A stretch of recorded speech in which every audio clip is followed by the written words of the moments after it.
Jesús vino a Israel para ser su Redentor, su Salvador, su Libertador, su Mesías, su Rey. Él comenzó su ministerio al ofrecerse a sí mismo al pueblo de Israel y Él lo terminó al ser rechazado por ellos.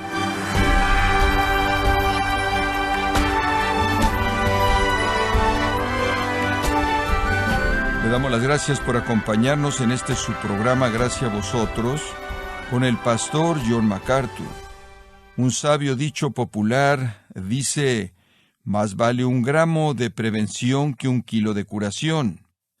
Bueno, cuando se trata del juicio final, la única prevención posible y aceptable es estar preparado. Pero, ¿cómo le ayuda la Biblia a prepararse para ese evento?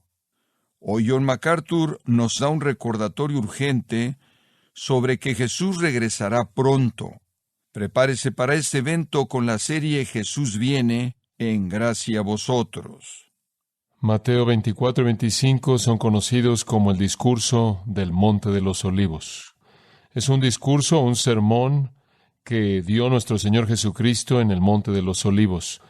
Su tema es la segunda venida de Cristo. Ahora, para que sepamos que este no es el periodo de tiempo previo a la destrucción de Jerusalén, que no es solo la época de la iglesia como muchos comentaristas han querido que creamos, sino que es el tiempo final, permítame darle algunos indicadores clave de interpretación. Muy bien, entonces siga. Él está describiendo todo tipo de señales que van a venir al fin del siglo. Son señales de la venida del Mesías. Ahora observe el versículo 8. Todas estas señales son el principio de dolores. Muy importante. Es la palabra griega para dolores de parto. El dolor en sí que una mujer tiene al dar a luz un hijo es el principio de un dolor de parto. Ahora, permítame hacerle una pregunta simple. ¿Cuándo ocurre el dolor en el parto? ¿En la concepción? Eso es ridículo. ¿Durante el embarazo? Igual de ridículo. El dolor en el parto ocurre ¿cuándo? Apenas previo al nacimiento. Al fin mismo. Eso es lo último que sucede y usted sabe que está ahí. Ahora, un segundo indicador, y uno que creo que es igualmente importante, se encuentra en el versículo 13. Versículo 13. Pero el que persevere hasta el final será salvo. ¿Cuál es el fin? Bueno, el fin es mencionado en el versículo 13 y el fin es mencionado en el versículo 6. El fin no es todavía, él dice. ¿De qué fin él está hablando? Usted regresa al versículo 3. El fin del siglo. Observa el versículo 14, otro indicador. Dice, y el evangelio del reino será predicado en todo el mundo, para testimonio para todas las naciones, y entonces vendrá el fin. ¿Qué fin? El fin del siglo de nuevo. Y previo al fin del siglo va a haber una predicación mundial del evangelio. Ahora, eso no pudo haber sido verdad antes del 70 después de Cristo. No hay manera que fue así. No hubo predicación del evangelio alrededor del mundo antes del 70 después de Cristo, y ni siquiera es verdad en la actualidad. Ahora hay otro indicador en el versículo 15. Observa el versículo 15. Cuando vosotros veáis la abominación desoladora de la que habló Daniel el profeta, y Daniel nos dice que eso sucede apenas antes de que el Mesías establezca su reino y juzgue a los impíos. Entonces, de nuevo, otro indicador de que debemos estar viendo un tiempo futuro. Eso es exactamente lo que Daniel tenía en mente. Ahora observa el versículo 21. Y aquí hay otro indicador de que estamos viendo un tiempo futuro. Dice, en este tiempo habrá gran tribulación como nunca ha habido desde el principio del mundo hasta este tiempo, ni jamás habrá. Será el peor tiempo en la historia del mundo. El peor tiempo en la historia del mundo. ¿Y cuándo es el peor tiempo en la historia del mundo? Tiene que ser el tiempo final, ¿verdad? Tiene que ser. Tiene que ser el tiempo cuando la venganza de Dios se desate. Daniel habla estas mismas palabras en el capítulo 2. Él dice, en ese tiempo, ¿cuándo? El tiempo del fin. De manera muy clara, el tiempo del fin, si usted lo compara con el capítulo 11, él tiene al anticristo en el capítulo 11. Después viene Miguel en el versículo 1 del 12, se pone de pie, y habrá un tiempo de tribulación como jamás ha habido desde que hubo una nación hasta esa época. Y son palabras parecidas a las palabras de nuestro Señor. El peor tiempo de problemas en la historia del mundo, seguido inmediatamente por la resurrección para vida eterna y la resurrección para vergüenza y menosprecio eterno. Entonces es el tiempo previo a la resurrección final, el tiempo previo al juicio final, la venganza final, el establecimiento final del reino de Dios. Entonces tiene que ser futuro. El tiempo de gran tribulación como el mundo jamás ha conocido. Otro indicador está en el versículo 29. Dice, inmediatamente después de la tribulación de esos días, inmediatamente después de esto, El sol se oscurece, la luna no da su luz, las estrellas caen del cielo, las potencias de los cielos son sacudidas y después aparece la señal del Hijo del Hombre en el cielo. Entonces, Cristo viene inmediatamente después de la tribulación. La tribulación de la cual él habla es la gran tribulación del versículo 21. Es el tiempo como nunca ha habido, el tiempo en el futuro. ¿Qué tiempo es? Según Daniel en el versículo 15, es el tiempo de la abominación desoladora y es apenas antes de la segunda venida. Entonces, todos estos indicadores nos dicen que esto debe ser futuro. Debe ser futuro. Finalmente, observe los versículos 32 al 34. Como otro y último indicador, el Señor dice, hay una parábola, una rama que produce sus hojas, usted sabe que el verano se acerca, usted tiene un higuero, usted ve hojas y sabe que el fruto viene. El fruto viene en el verano, usted ve las hojas y usted sabe que el fruto está por venir. En otras palabras, simplemente es una señal. De la misma manera, cuando veáis todas estas cosas, ¿qué cosas? Todo de lo que él ha estado hablando, un tiempo de tribulación como ningún otro en la historia del mundo, un tiempo de todas estas marcas y señales que él ha cubierto antes de eso en el capítulo 24. Cuando veáis esas, sabed que se acerca, que está cerca el fin del siglo, la señal del Hijo del Hombre que viene. Y esta generación, ¿qué generación? La generación que esté viva cuando las señales sucedan, la generación que las vea cumpliéndose. Jamás pasará hasta que todo esto se cumpla. En otras palabras, el cumplimiento de todo el tiempo del fin va a ser visto por las personas que vean las señales. Entonces las señales están reservadas para la gente que esté viva en el tiempo final. Esto toma todo esto y lo coloca en el futuro. La generación que esté viva cuando las señales comiencen a desarrollarse estará viva cuando Cristo venga a establecer su reino. Ahora usted entiende que todo el discurso del Monte de los Olivos es futuro. Ahora, eso no quiere decir que algunas de las cosas que van a suceder en ese entonces no suceden ahora, pero van a suceder en ese entonces a una escala y un nivel y en proporciones que van más allá de lo que jamás hemos conocido hasta ahora. Tenemos guerra ahora, tenemos terremotos ahora, tenemos hambre ahora, tenemos problemas en nuestro mundo ahora, tenemos homicidios ahora, tenemos persecución ahora, tenemos odio ahora, inclusive tenemos algunas cosas sucediendo en el cielo que nos molestan ahora, pero nada comparado con la muestra increíble que se va a llevar a cabo en ese periodo breve, comprimido de tiempo llamado los dolores de parto del reino, cuando Dios envíe juicio a la tierra y entonces dé a luz al rey en su reino. Ahora, otra nota que quiero que observe, muy, muy importante. Sea tan amable de observar el versículo 6. Y oiréis de guerras y rumores de guerras, no os turbéis. Ahora, versículo 9. Entonces os afligirán y os matarán y serán odiados. Versículo 15. Cuando por tanto veáis la abominación desoladora. Ahora alguien podrá decir, bueno, ¿cómo es que esto puede ser futuro cuando él le está hablando a los discípulos y él les dice, vosotros, vosotros, vosotros, vosotros, les está hablando a ellos? Permítame tan solo ayudarle en esto. Este es un privilegio editorial dado a un profeta. Cuando Dios escoge un profeta y los transporta al futuro para hablar de un tema futuro, Él le habla directamente a las personas de esa época. Y entonces el uso de vosotros o ustedes de ninguna manera refleja el hecho de que esto tiene que ser cumplido por la gente a quien Él le habla. Ustedes, sean quienes sean que estén vivos en esa época, ustedes, a quienes esto se aplica, eso es todo. Son ustedes, que es editorial en un sentido, sean quienes sean. Esta es la libertad profética para hablar directamente a la sociedad en el futuro, a la cual Dios ha transportado al profeta en el proceso de revelación. Y si usted quiere ver el uso del Antiguo Testamento de eso, está por todos lados. Los profetas del Antiguo Testamento frecuentemente le hablaron directamente a las personas que iban todavía a nacer en el futuro, diciéndoles ustedes, ustedes, ustedes, aunque no habían nacido. Por ejemplo, observe Isaías 33, 17, 24, Isaías 66, 10 al 14, Zacarías 9, 9, Zacarías 3, 17 al 20, y más, y más, y más. Pero todos esos pasajes y muchos otros tienen a los profetas hablando de una manera directa a personas que todavía no han nacido, a quienes la profecía se va a aplicar de manera directa. Entonces hay un privilegio profético al hablar así. Ahora, habiéndonos colocado en el futuro, entendiendo que estamos viendo el tiempo conocido como la tribulación, eso es lo que nuestro Señor la llama la gran tribulación, un tiempo en el futuro apenas antes de que Cristo venga. ¿Cuáles son las señales? ¿Cuáles son las señales para indicar su venida? ¿Cuáles son las señales para indicar el establecimiento de su reino? ¿Cuáles son las señales para indicar el final de la época del hombre y el comienzo del reino eterno glorioso de Dios? ¿Cuáles son las señales? Bueno, en primer lugar recordamos el versículo 8. Él nos da el principio de esas señales. Apenas Él principio de los dolores de parto. Comienzan lento, se vuelven más rápidos, más rápidos, más rápidos, más rápidos, hasta que finalmente, al final, simplemente es un holocausto de cosas explotando por todos lados. Si usted estudia, por ejemplo, el libro de Apocalipsis, usted ve el desarrollo, cómo se abren los sellos, y los 6 sellos se abren, y después el séptimo, y del séptimo sello vienen 7 trompetas, y saliendo de la séptima trompeta vienen 7 copas de ira derramadas sobre la tierra, y hay una velocidad que se incrementa. Los sellos cubren un periodo de años, parece, las trompetas un periodo quizás de semanas, y las copas quizás un periodo de horas o días, conforme los dolores de parto se vuelven más y más cercanos, más comprimidos, más concurrentes al final. Entonces vamos a comenzar con el Señor en el sermón viendo el principio. Y al principio habrán 6 dolores de parto. La primera es engaño. Engaño. Ahora, no estamos diciendo que no hay engaño en la actualidad, no estamos diciendo que no hubo engaño en ese entonces. Siempre ha habido engaño y engañados. Siempre ha habido personas que vienen en el nombre de Cristo, en el nombre de Dios, para desviar a la gente. Siempre han habido cristos falsos y siempre los habrá, pero no como los habrá en el fin. Todo es incrementado, intensificado y escala. Entonces estamos viendo una época cuando el engaño llega a su clímax.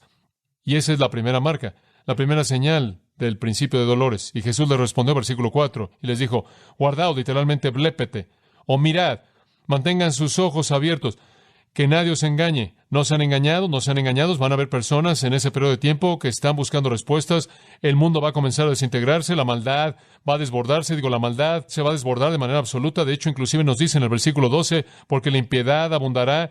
Piensa que está mal ahora, ni siquiera puede concebir cómo será en ese entonces, cuando todo el infierno se desata en la tierra y la iglesia ya no esté, y el que refrena no esté aquí. Y entonces él dice, mirad, debido al engaño, no dejen que nadie los engañe.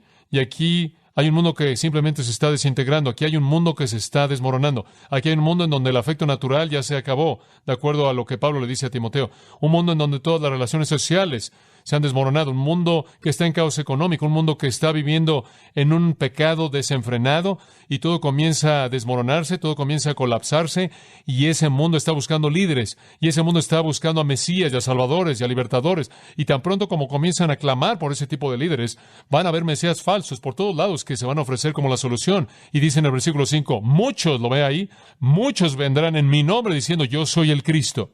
Van a estar por todos lados y engañarán a muchos. Cree que tenemos a nuestros engañadores en la actualidad, y los tenemos, y tenemos a nuestros Cristos falsos y Mesías falsos por todos lados, siempre han existido, pero nada como van a existir en esa época desesperada.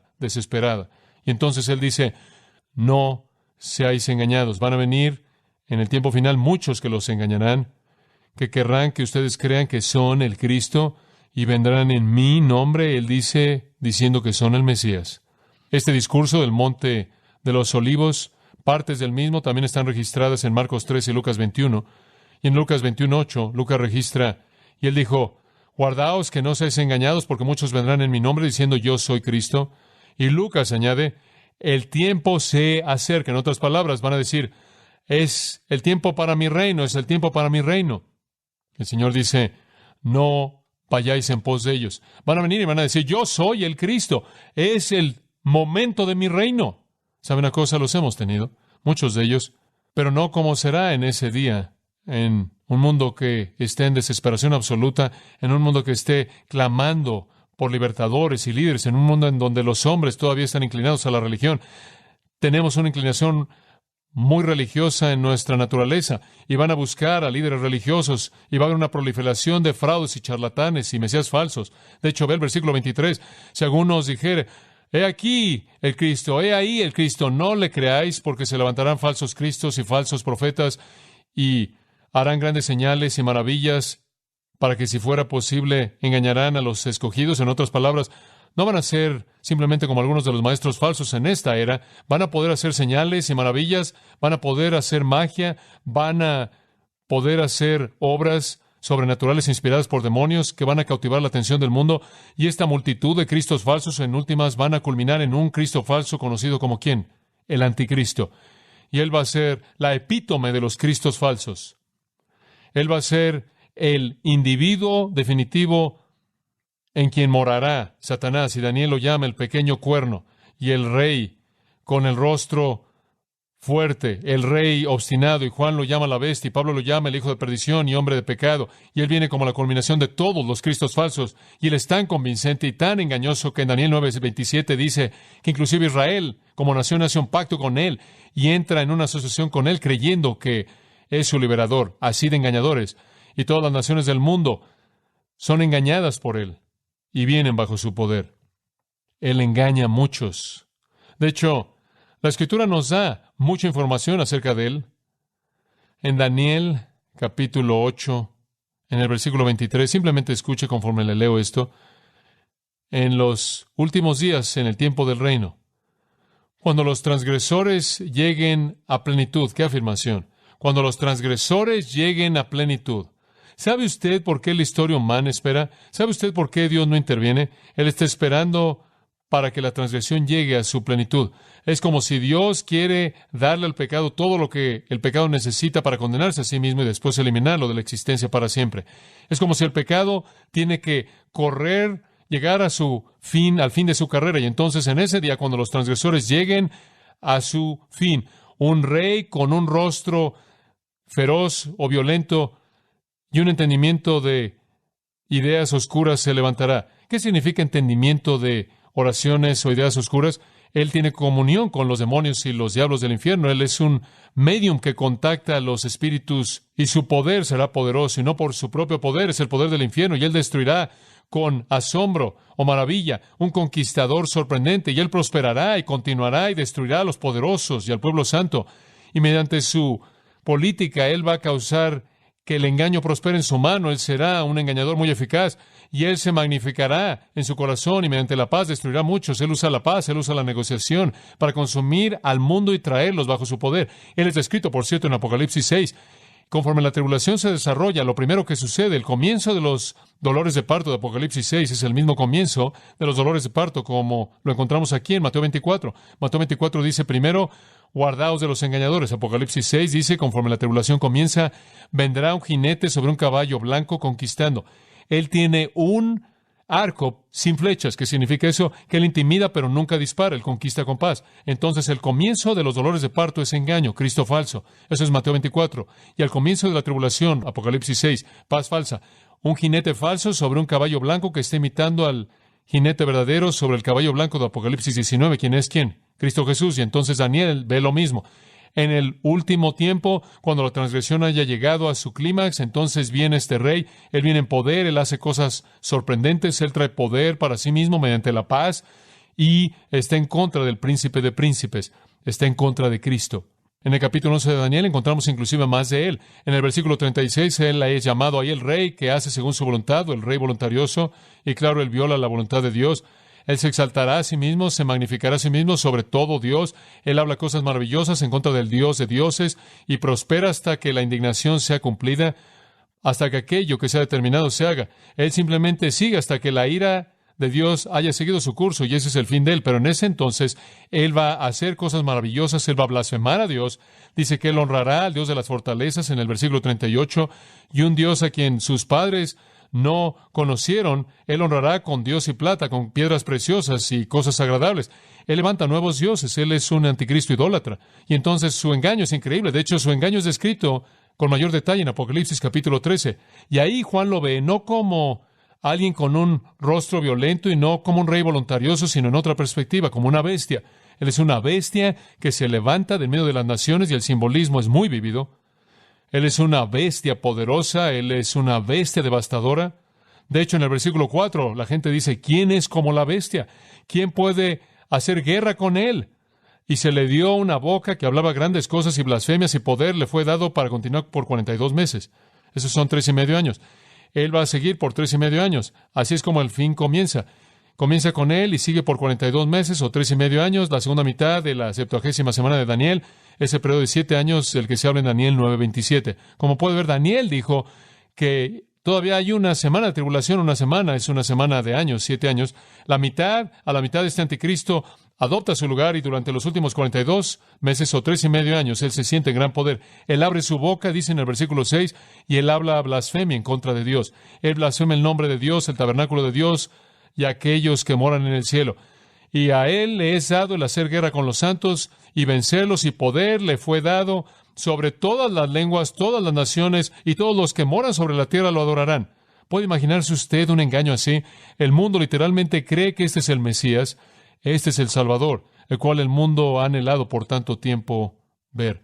Y junto con él, en el versículo 11 del capítulo 13, hay otra bestia conocida como el falso profeta. Él tiene todo el poder de la primera bestia, y él hace que la tierra y todos los que moran en ella adoren a la primera bestia. Y el versículo 13 hace grandes maravillas, hace que fuego descienda del cielo. Versículo 14 dice que él engaña a aquellos que moran sobre la tierra.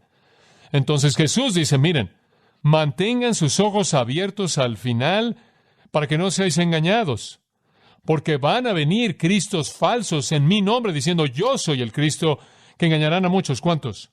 Al mundo entero. El mundo entero. No dejen que les pase. ¡Qué advertencia! ¿Y quién está detrás de este engaño? El engañador antiguo mismo. Apocalipsis 12:9 dice, el dragón, la serpiente antigua, el diablo y Satanás, que engaña al mundo entero.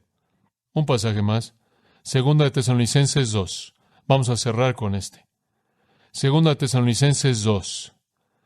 Y ahora rogamos, hermanos, por la venida de nuestro Señor Jesucristo y por nuestra congregación a Él, que no seáis sacudidos en mente o turbados ni por espíritu, ni por palabra, ni por carta, como si viniera de nosotros diciendo que el día del Señor había llegado. Alguien les estaba diciendo a los tesalonicenses que el día del Señor ya había comenzado, que estaban ahí, y Él dice, no lo crean.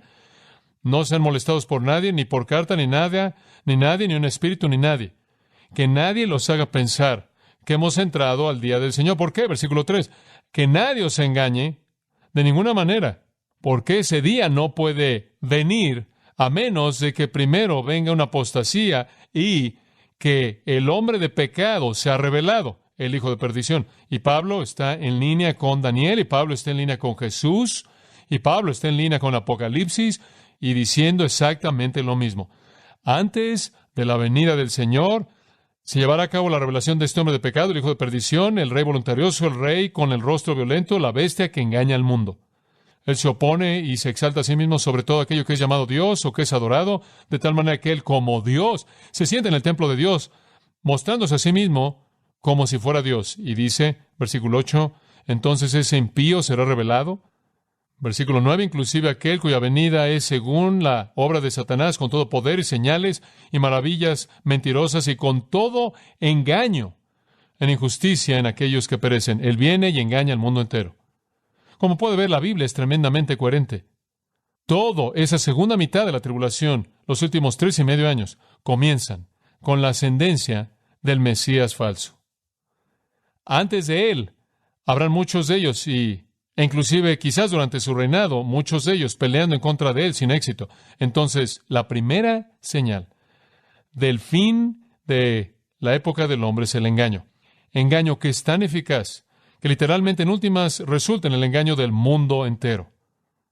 Y no es sorprendente que el Señor dice, más vale que tengan cuidado. Inclinémonos en oración. Y algunos de ustedes podrían estar diciendo, bueno, oigo lo que estás diciendo, pero ¿qué significa todo esto? ¿Cómo se aplica a mí? Permítame decirle algo. En primer lugar, si usted es un cristiano, debería regocijarse, porque Jesús viene, y porque el pecado será terminado, se acabará. Debería regocijarse. Debería estar emocionado, porque la naturaleza de Dios ya no será deshonrada, difamada y blasfemada. Debería emocionarle que el anticristo, la bestia, el falso profeta, Satanás mismo será arrojado para siempre en el lago de fuego con todos los que rechazan a Cristo y los que odian a Dios de toda la historia. Debería estar emocionado porque Jesús será exaltado y adorado por los siglos de los siglos. Pero al mismo tiempo deberíamos estar tristes, porque cuando eso suceda, vendrá el juicio de los impíos y serán expulsados para siempre de la presencia de Dios, perdidos para siempre. Perdidos para siempre. Dice usted, bueno, quizás no sucederá. Sucederá. Y Jesús simplemente se aseguró de que no dudáramos de eso al colocar en la profecía la destrucción de Jerusalén, cuando Él dijo que ninguna piedra quedará sobre otra. En el 70 después de Cristo, unos 30 años más tarde, eso sucedió.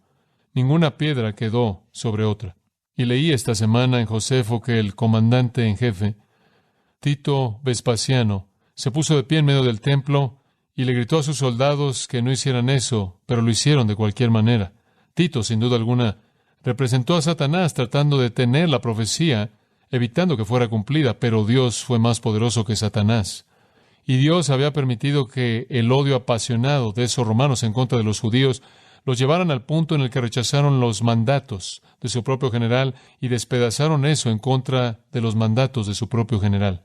Los propósitos de Dios no pueden ser detenidos, y así como el templo fue destruido y ninguna piedra quedó sobre otra, y eso es exactamente lo que pasó, así estas cosas van a suceder exactamente como lo dijo. Y cuando sabemos eso, sabemos que la historia está bajo el control de Dios y el destino está bajo el control de Cristo. Y entonces nos regocijamos, por un lado, por ese destino inevitable, y por otro lado tenemos tristeza por lo que vendrá para aquellos que no conocen al Salvador. Pero ciertamente no lo tomamos como mera curiosidad. Eso sería la culminación de la insensatez. Entonces, por un lado, si usted conoce al Salvador, regocíjese. Y si no lo conoce, tema aquel que puede destruir el alma y el cuerpo en el infierno, y venga al único que puede salvar, al Señor Jesucristo, quien ha muerto por usted y ha resucitado, y le ofrece perdón, vida eterna y bendición en su cielo.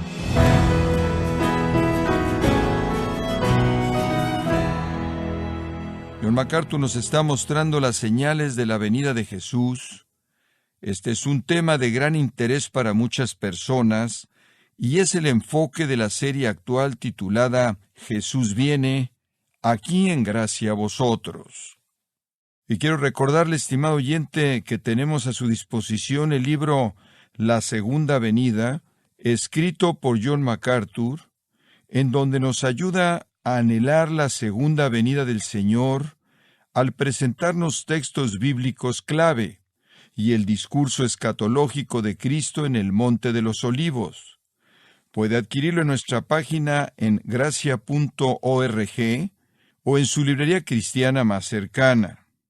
Y también le comento que puede descargar todos los sermones de esta serie Jesús viene, así como todos aquellos que he escuchado en días, semanas o meses anteriores, animándole también a leer artículos cristianos relevantes en nuestra sección de blogs en gracia.org.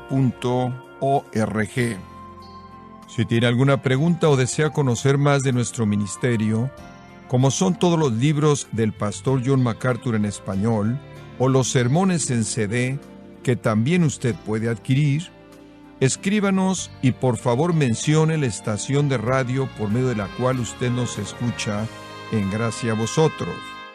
Es importante conocer no solo el país y ciudad de donde usted nos escucha, sino también la radio. Para quienes contactan nuestro ministerio por primera vez, pueden solicitar una copia del mensaje de promoción sin costo alguno, un mensaje por oyente únicamente. Si usted vive en los Estados Unidos o Puerto Rico, escríbanos a Gracia a Vosotros, P.O. Box 4000, Panorama City, California, 91412. O puede escribirnos a través del siguiente correo electrónico: radio@gracia.org. Queremos agradecerle su tiempo y sintonía en nombre de John MacArthur y del personal de este organismo, e invitarle para que nos acompañe en la próxima edición y así juntos continuar desatando la verdad de Dios un versículo a la vez en Gracia a Vosotros.